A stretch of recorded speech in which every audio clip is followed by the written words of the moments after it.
तो चलिए आज बात करते हैं विजय माल्या की, वो शख्स जो खुद को किंग ऑफ गुड टाइम्स कहता था और जिसके किंगफिशर एम्पायर के शानदार सफर और फिर उतने ही बड़े डाउनफॉल को हम सबने देखा है।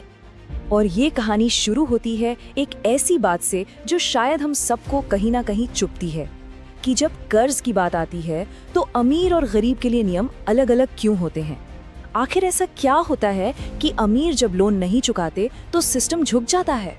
लेकिन किसी भी नतीजे पर पहुंचने से पहले चलिए जरा वक्त में पीछे चलते हैं। विजय माल्या को समझने के लिए हमें पहले उस साम्राज्य को समझना होगा जो उन्हें विरासत में मिला था। तो इस कहानी की शुरुआत असल में विजय माल्या से नहीं बल्कि उनके पिता विट्ठल माल्या से होती है। उन्होंने ही यूनाइटेड ब्रूरीज ग्रुप को एक पावर हाउस बनाया और अपने बेटे के लिए एक जबरदस्त स्टेज तैयार करके दिया। जरा सोचिए, जब 1983 में विजय माल्या ने ये बिजनेस संभाला तो यूबी ग्रुप की वैल्यूएशन थी 40 करोड़ रुपए। ये वो एम्पायर था जिसे वो और भी कहीं ज्यादा बड़ा बनाना चाहते थे। लेकिन विजय माल्या सिर्फ अपने पिता की विरासत को आगे बढ़ाने वालों में से नहीं थे। उनके इरादे बहुत बड़े थे। वो किंगफिशर को सिर्फ एक बियर ब्रांड नहीं बल्कि दुनिया भर में एक लग्जरी लाइफस्टाइल का सिंबल बनाना चाहते थे। और ये करने के लिए उन्होंने एक बहुत ही स्मार्ट तरीका अपनाया। अब देखिए, भारत में शराब का सीधा विज्ञापन तो बैन है, तो उन्होंने क्या किया, उन्होंने सरोगेट एडवर्टाइजिंग का इस्तेमाल किया। किंगफिशर वाटर और सोडा को इतना एडवर्टाइज किया गया कि किंगफिशर ब्रांड हर किसी के जहन में बस गया। माल्या की कामयाबी का सबसे बड़ा राज ये था कि वो सिर्फ एक प्रोडक्ट नहीं बेच रहे थे, वो एक सपना बेच रहे थे। किंगफिशर का मतलब था ग्लैमर, शानदार पार्टियां, हॉर्स रेसिंग, फॉर्मूला 1 और वो मशहूर स्विम सूट कैलेंडर। ये एक पूरी लाइफस्टाइल थी और इसका नतीजा कमाल का था। माल्या के अंडर यूबी ग्रुप की वैल्यूएशन 40 करोड़ से बढ़कर 6000 करोड़ रुपए से भी ज्यादा हो गई। लेकिन माल्या का एक और सपना था, शराब के बिजनेस से भी बड़ा। एक ऐसा सपना जो आगे चलकर उनके लिए एक बुरा सपना बनने वाला था।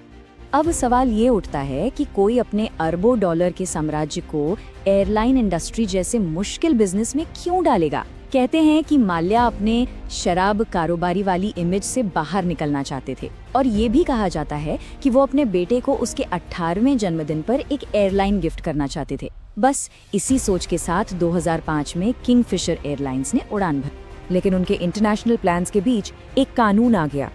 नियम ये था कि विदेश में उड़ान भरने से पहले किसी भी एयरलाइन को कम से कम 5 साल तक देश के अंदर उड़ानें भरनी होंगी। माल्या इंतजार नहीं करना चाहते थे, उन्हें एक शॉर्टकट चाहिए था और वो शॉर्टकट उन्हें मिला एयर डेकिन को खरीदकर, जो किंगफिशर से बिल्कुल उलट थी। एक तरफ किंगफिशर जो 5 स्टार लग्जरी थी, दूसरी तरफ एयर डेकिन जो आम आदमी की लो कॉस्ट एयरलाइन थी। ये दो अलग अलग दुनियाओं का मिलन था जो आगे चलकर एक बड़ी तबाही का कारण बना। और यहीं से शुरू हुई गिरावट की कहानी। चलिए देखते हैं कि कैसे ऊंची उड़ान भरने का ये सपना एक भयानक कर्ज के जाल में फंस गया। प्रॉब्लम बहुत सीधी थी, किंगफिशर एयरलाइंस के खर्चे उसकी कमाई से कहीं कहीं ज्यादा थे।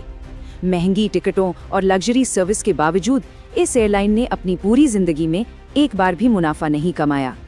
और जैसे जैसे कर्ज बढ़ता गया, माल्या ने अपनी आलीशान जिंदगी में कोई कमी नहीं की, बल्कि उन्होंने बैंकों से पैसा उठाना शुरू कर दिया। और इसी वजह से उन्हें विलफुल डिफॉल्टर कहा गया, यानी एक ऐसा इंसान जो कर्ज चुका तो सकता है लेकिन चुकाना नहीं चाहता। और हैरानी की बात यह है कि बैंक उन्हें पैसा देते भी गए। स्टेट बैंक ऑफ इंडिया की लीडरशिप में कई बैंकों ने मिलकर हजारों करोड़ रुपए का लोन दिया, और वो भी किसी ठोस संपत्ति के आधार पर नहीं बल्कि सिर्फ किंगफिशर की ब्रांड वैल्यू पर। यह एक बहुत बड़ा जुआ था जिसकी कीमत बाद में देश को चुकानी पड़ी। देखते ही देखते ये कुल कर्ज 7000 करोड़ रुपए से भी ज्यादा हो गया, और ये सारा का सारा पैसा सरकारी बैंकों का था, यानी पब्लिक का पैसा। और फिर इस कहानी में एक पॉलिटिकल एंगल भी आ गया। जब मामला गरमाया तो माल्या ने दावा किया कि देश छोड़ने से पहले वो उस वक्त के वित्त मंत्री से मिले थे। इस दावे ने एक बड़ा राजनीतिक तूफान खड़ा कर दिया और मिलीभगत के गंभीर सवाल उठाए। अब जब हर तरफ से माल्या घिरने लगे, कर्मचारी हड़ताल पर थे, लेनदार केस कर रहे थे और जांच एजेंसियां करीब आ रही थी, तो इस पूरे ड्रामे का आखिरी एक्ट शुरू हुआ। और फिर किंग ऑफ गुड टाइम्स ने अपनी सबसे बड़ी चाल चली। ठीक उसी वक्त जब बैंक उनका पासपोर्ट जब्त करने की मांग कर रहे थे, उनके खिलाफ जारी किया गया एक लुकआउट नोटिस रहस्यमय तरीके से कमजोर कर दिया गया और बस उन्हें देश छोड़ने का खुला रास्ता मिल गया।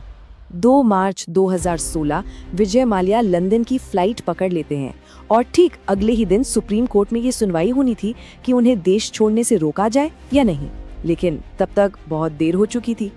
तो माल्या चले गए, लेकिन अपने पीछे छोड़ गए एक बर्बादी का मंजर। हजारों कर्मचारी बेरोजगार हो गए, सरकारी बैंकों को भारी नुकसान हुआ और उनके प्रत्यर्पण की एक लंबी कानूनी लड़ाई शुरू हुई जो आज तक चल रही है। आखिर में विजय माल्या की कहानी सिर्फ एक इंसान की नहीं है, ये उस सिस्टम की कहानी भी है जिसने उन्हें ये सब करने दिया और फिर बच निकलने का मौका भी दिया।